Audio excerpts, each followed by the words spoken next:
नमस्कार दोस्तों। आजकल राज रघुवंशी मर्डर केस में काफी चर्चा में चल रहा है। चलो जानते हैं क्या है पूरा मामला। दोस्तों, यह बात पिछले साल 1 अक्टूबर की है। रामनवमी का दिन था और रघुवंशी समाज के लोग शादी के योग्य लड़के और लड़कियों के नाम समाज के रजिस्टर में लिख देते हैं। सोनम की फैमिली वालों ने तो जब उस रजिस्टर में राजा रघुवंशी की डिटेल्स पढ़ी तो उन्हें लड़का अच्छा लगा। राजा का काम भी अच्छा था और वो इंदौर का ही रहने वाला था। उसके बाद सोनम की मां का राजा के घर फोन किया और सोनम के घर वाले राजा के घर वालों से मिलने भी आए। फिर लड़का लड़की आपस में मिले और शादी की बात पक्की हो गई। लेकिन शुरू में ही राजा ने एक ऐसी बात नोट की जिसे उसके परिवार वाले अगर समझ जाते तो राजा की जान बच भी सकती थी। राजा ने एक दिन अपनी मां को बताया कि सोनम शायद मुझसे शादी करने में खुश नहीं लग रही है।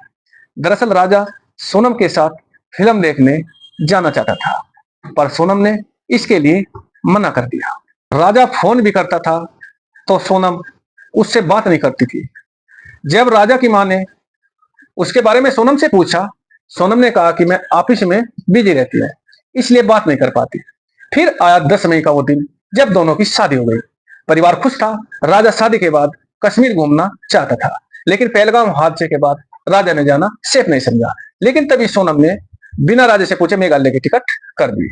जब सोनम ने ऐसा किया तो राजा भी हैरान हो गया। उसने अपनी मां को बताया कि सोनम ने मेघालय की टिकट कर दी है। इसके बाद राजा को ना चाहते भी मेघालय जाना पड़ा। दोनों पहले बेंगलोर से फ्लाइट लेकर 20 मई को गुवाहाटी पहुंचे।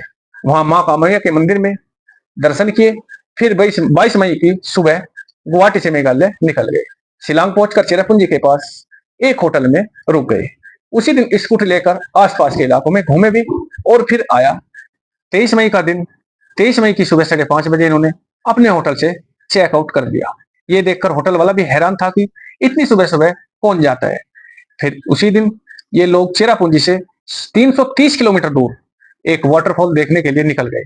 वो भी तब जब उस जगह पर कर्फ्यू लगा हुआ था। जिस रास्ते पर ये लोग गए थे वो रास्ता काफी टेढ़ा मेढ़ा था। अब जिस दौरान ये लोग वाटरफॉल के पास जा रहे थे तभी सोनम की सास का भी फोन आ जाता है। सोनम ने बताया कि हम एक वाटरफॉल के पास गए हैं, यहाँ खड़ी चढ़ाई है, हम एक कैफे के पास रुके हैं। जिस दौरान यह इसके बाद दोपहर के 2 बज गए। राजा के घर वालों ने फिर से फोन मिला, लेकिन तब राजा का फोन स्विच ऑफ हो गया था। सोनम से बात करने की कोशिश की मगर उसका मोबाइल भी बंद था। इस पर राजा के घर वालों की घबराहट हुई, लेकिन उन्हें लगा कि पहाड़ी इलाका है तो हो सकता है नेटवर्क नहीं आ रही है या फिर उनका मोबाइल स्विच ऑफ हो गया हो, इसलिए उन्होंने उस शाम इतना ध्यान नहीं दिया। फिर 24 मई का दिन आता है। राजा के परिवार वालों ने उन्हें फिर से कॉल किया। अब फिर से उनका फोन नहीं लग पाया।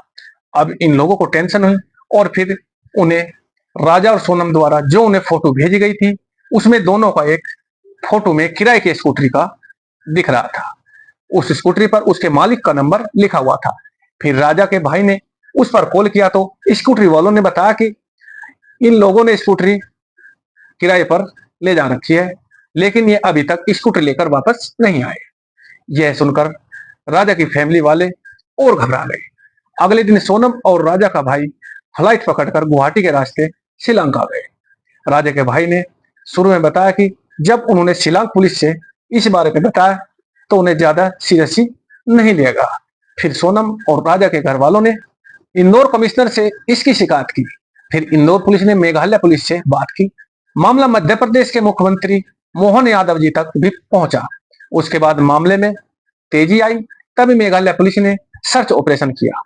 तभी पुलिस को एक बड़ा सुराग हाथ लगा। एक लोकल गाइड ने बताया कि उन्हें सोनम और राजा की अपनी सर्विस ऑफर की थी, लेकिन उन लोगों ने कोई और गाइड ले रखी थी। मगर तभी गाइड ने एक ऐसी बात बताई जिसने सभी को हिलाकर रख दिया।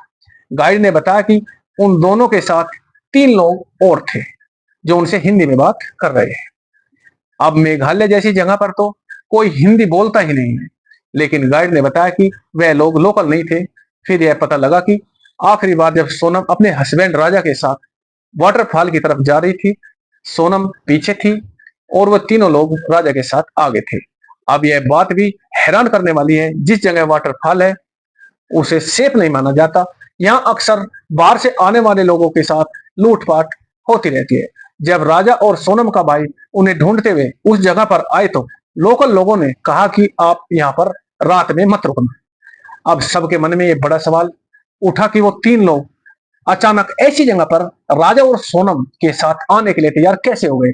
लेकिन अब भी पुलिस के हाथ ज्यादा कुछ सुराग नहीं लगा।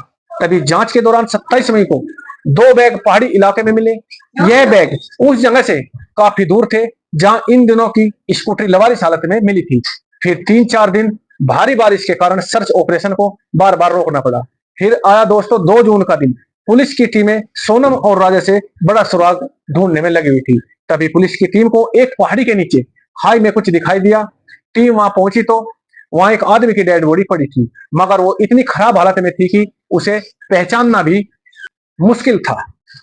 पहाड़ी को अस्पताल लाया गया। तभी राजा के भाई को उस सब की पहचान करने के लिए बोला गया। बॉडी इतनी खराब हो चुकी थी कि चेहरे को देखकर कुछ भी बता पाना मुश्किल था। तभी राजा के भाई की नजर उसकी बॉडी की कलाई पर पड़ी। वहां पर एक टैटू गुदा हुआ था, उस पर राजा का नाम लिखा था। वो टैटू देखते ही राजा का भाई रोने लगा। कंफर्म हो गया कि यह लाश राजा की है। फिर 2 दिन में पोस्टमार्टम की रिपोर्ट भी आ गई। पोस्टमार्टम रिपोर्ट में साफ हो गया कि यह हादसा नहीं है, बल्कि किसी ने तेज हथियार से राजा का मर्डर किया है।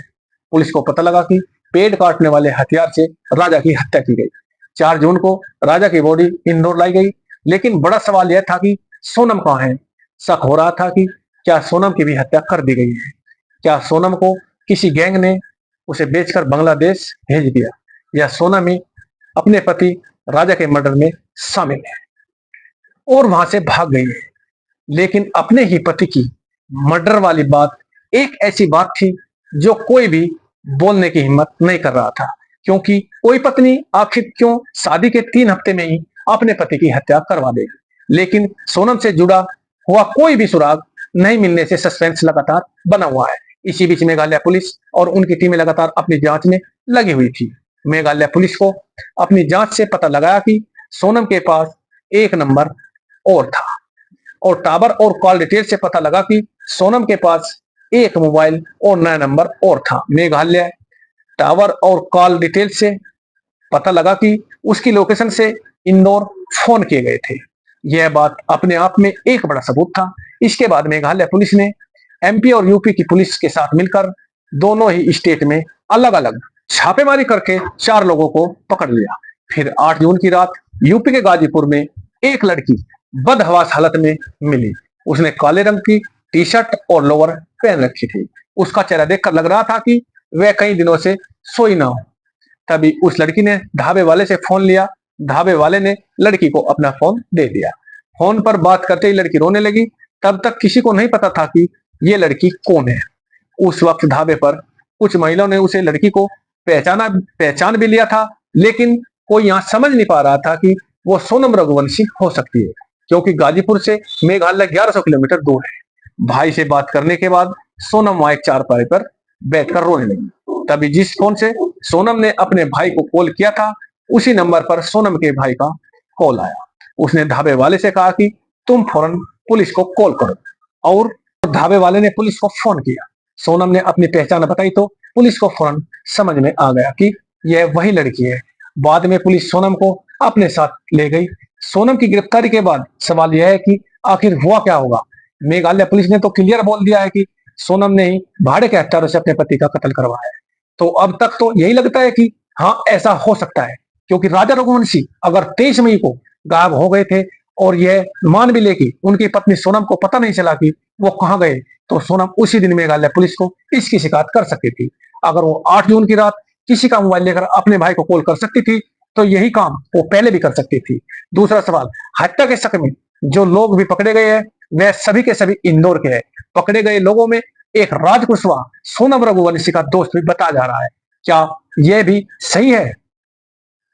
ऊपर से सोनम का बिना राजा से पूछे ही मेघालय की टिकट कटा देना, फिर मेघालय में भी एक ऐसी जगह घूमने ले जाना जो बाहरी टूरिस्ट के लिए सेफ नहीं है। यह सारी बातें बहुत ज्यादा शक पैदा करती है। लेकिन एक बात जो हर किसी को हैरान कर रही है, और वह शादी के लिए तैयार नहीं भी थी, तब भी उसे अपने पति का मर्डर करवाने की क्या जरूरत थी। अगर आपको शादी से प्रॉब्लम है तो आप घर से चले जाए, अपने माता पिता से खुलकर बोल दे कि मुझे नहीं शादी करनी है, क्यों किसी की जान लेना। तो दोस्तों, कमेंट करके जरूर बताएं आपकी क्या राय है, और मेरे चैनल को सब्सक्राइब करना ना भूलें। धन्यवाद दोस्तों।